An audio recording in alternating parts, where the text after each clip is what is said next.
All right, Andre, I'm going to start with further questions this time because I obviously didn't do that last week. I totally fucking, oh, excuse me, I totally forgot. So, yes, we are going to, well, first I'm going to start with this one because this one was fun. I don't actually know if my answer is correct, but this is from my extensive rendering knowledge. Basically, what we're using for shaders, a vertex shader and fragment shaders, we're coloring triangles, right? And so we only have we have three vertices, one triangle on the screen. And so the only pixels that we can affect are in this triangle. So we can't actually use the pixel shader to color the screen unless the screen itself was part of a larger triangle that we add access to use on the vertex shader. So if we were coloring this entire, so if this was made up of multiple vertices, i.e., another triangle in the background, two triangles in the background, I think it was our square, and then the triangle in the center, then maybe we would have access and change these colors to white. But because this is screen space and it's not part of the triangle, this is not coloring the screen. It's just why we do not get this effect when we change the map to get there. Oh, all right. Constant buffers, shader constants. Constant buffer is just what the name implies. It's a buffer, and what this buffer uses, it holds vertices. It holds up to I think 4096 vectors, I believe, for the constant buffer, and what we can do with this constant buffer is we fill it with shader constants. We have two types of we have two types of buffers for shader constants. One's a constant buffer, which is for constants, and one's a texture buffer, which is for textures.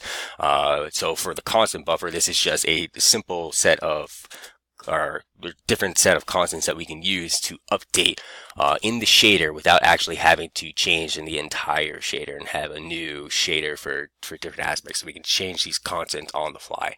The shader constant themselves is just whatever semantic value we need to have added to a shader that we can use inside of a shader, and then that we can change in code without having to go into having a new shader.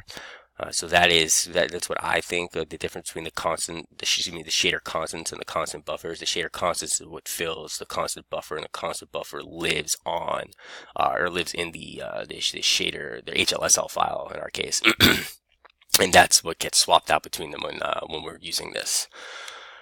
Oh, swap colors on the star. So, man, that took 2 minutes. All right, so real quick, we have swap colors. I can go through different colors on key press. This is using the constant buffer method we were talking about earlier, and that is being used. We have a new creating a new buffer, which is using the CB color that we have for the struct, and that is a sub resource for the immediate context, our graphic object that we're using. And so in addition to the vertex shader and pixel shader, we have this constant buffer we have that has access into the vertex shaders as well. And that's what we're using to, update the same the same star pattern that we have from the question 3, which I'll get into now, which is using the same vertex layout. Which is, it's not this one. This is the one where we have to change color and position. Basically, we have changed our simple vertex struct, so we have color first, vectors afterwards. So we had to change the layout for this to work. So we didn't have to change anything in the shader, just change the layout. That allows us to have the triangle, same exact triangle as we had before.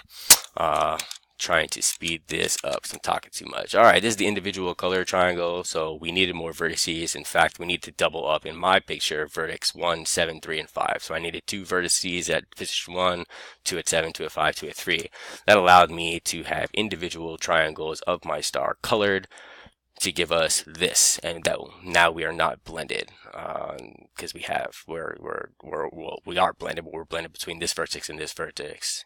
And then this vertex, although it is at the same position, is a different vertex for this triangle than for this triangle. Same position in space, different vertex per the vertex shader. If we didn't do that, we would end up with the blend. Someday. All right, here we go. With the blend. And that is because this vertex is shared between this triangle and this triangle. So we actually share the color between these two triangles. Awesome. Yep. I don't think I showed you my shader, which is a pain in the butt, and here it is. And this is for using the constant buffer to change and having 2 different colors that we are using based on for the simple vertex structure that we send in. yeah, I had a problem with this, and I'm sure we'll talk about it in class.